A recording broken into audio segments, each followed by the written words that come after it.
Coming up on Mississippi Roads, we explore the blues in Mississippi as we talk and listen to some blues music with Terry Harmonica Bean, visit the 100 Men Hall in Bay St. Louis, and tour the gateway to the Blues Museum. All that coming up now on Mississippi Roads. Down Mississippi Road.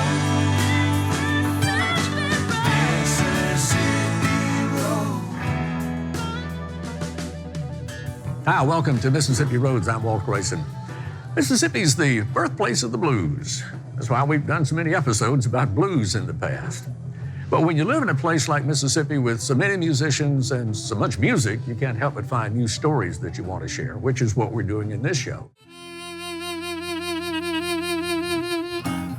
Park your car, baby. We associate blues more with the Delta than any other part of the state, but actually blues exist everywhere in Mississippi. Let's go down to the Gulf Coast to Bay St. Louis to 100 Men Hall and check out its blues history and find out the significance it has today. Well,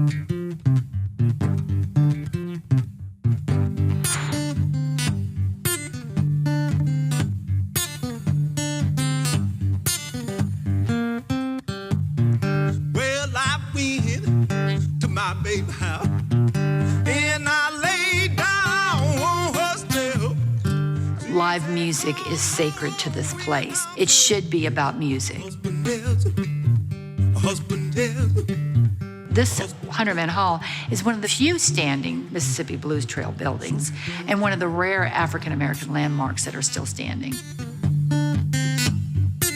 In 1894, 12 civic-minded African-American men who lived in Bay St. Louis, they wanted to found a DBA, a Death and Burial Association, which was common in black communities during the South, during Jim Crow and segregation. The community would pool together to form a kitty so that they could pay for medical expenses and burial.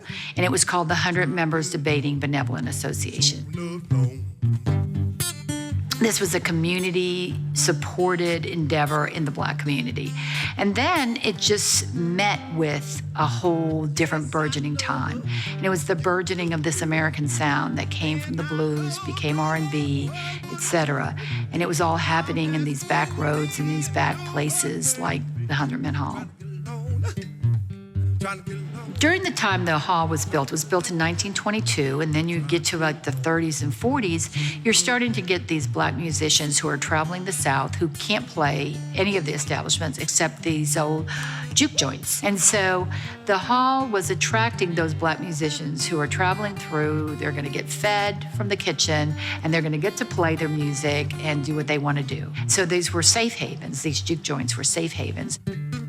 Pretty soon we're on a circuit with New Orleans. So the blues that become very popular here are jump blues. They're much more, have a New Orleans sound, much more danceable. That's why you see most people talk about the hall when they were dancing. We had Bo and Dee, Irma Thomas, and Harry Falconer too, Ernie Cato, just people from New Orleans to Gulfport to Biloxi. They would come in and entertain. And my aunt, she was a dancer, so she was always dancing on stage with the groups and stuff, and that was very entertaining too.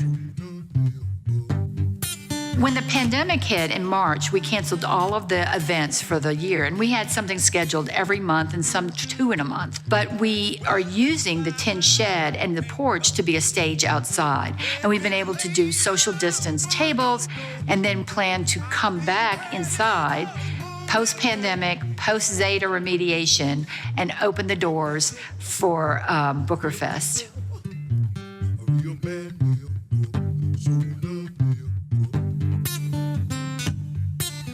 It's a very live sound. I mean, if you clap your hands when you walk in here, you hear it, because it's a very live wooden building, and it has a lot of its own sound, and then it's married with the sounds of the ancestors. I've not encountered a musician who hasn't gotten on that stage, and one actually said they could feel the sound in the walls. They feel the vibe of the ancestors, of the people who played music here before. One guy who was playing the drums said he could envision Etta James walking on stage. It just gives you the presence of people that's been here before. It gives you that, the presence. You feel the presence of them being here.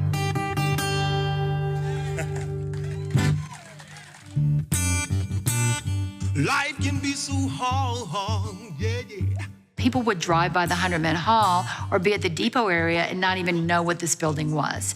And so we had Wendo Brunius and his partner, Jolene Barkley, did the mural on the outside of the hall, and it represents locals who actually played the hall. The only famous person on there is Etta James. The rest are local musicians and people who were part of the hall. So now you're standing at the depot and you really look over here because it's a real eye catcher. Sometimes it's hard. Well, we wanted public art. It's like a gift to the city. But we also wanted people to see a visual storyboard of what the hall's history is. So we start with Harry Fairconnatu, who was a local band leader and musician. We moved to Guitar Bo, who Bo and Dee were legendary. They were an iconic duo that played all up and down the Gulf Coast. And then we have Etta James, who we love because she's Etta James and that she came here one time. And then we have 3 of the young girls who grew up here and were performing for a Mardi Gras ball. And then we end with Lucius Spiller, almost like a today. Lucius is a blues player in Clarksdale, and we anticipate that Lucius will always be coming back here. And so it was sort of a now part of the visual storyboard.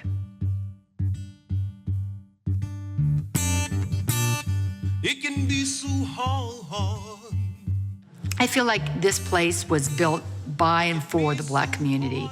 And it was built during different times. There were different times where there was no place for the Black community. So it was either church or here. And the church is right behind us. So it was church and here. This is where people came to feel comfortable, to live their lives, to not be self-conscious, to be who they were. The presence of just the people knowing that they could relax in here, and it was just amazing how you feel, you know, once you have a few little drinks and then oh yeah, my grandmother was here, my dad was here, and you know, look at the pictures on the wall and say, I remember that, you know, and I was just like a little girl. That was just awesome.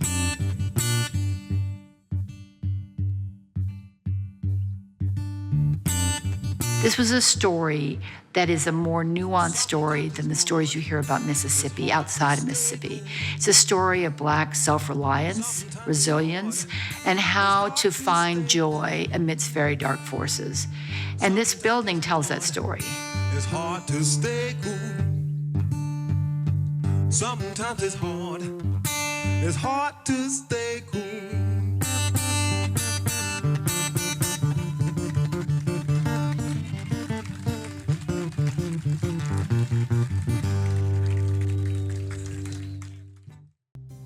Well, that's all the time we have for this show. If you'd like information about anything you've seen, contact us at mpbonline.org/Mississippi Roads, or check out the Mississippi Public Broadcasting Facebook page. And check the Mississippi Roads Facebook page while you're at it.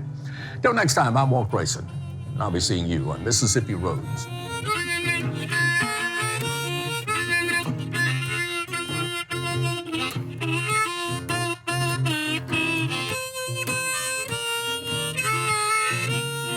Put me down easy.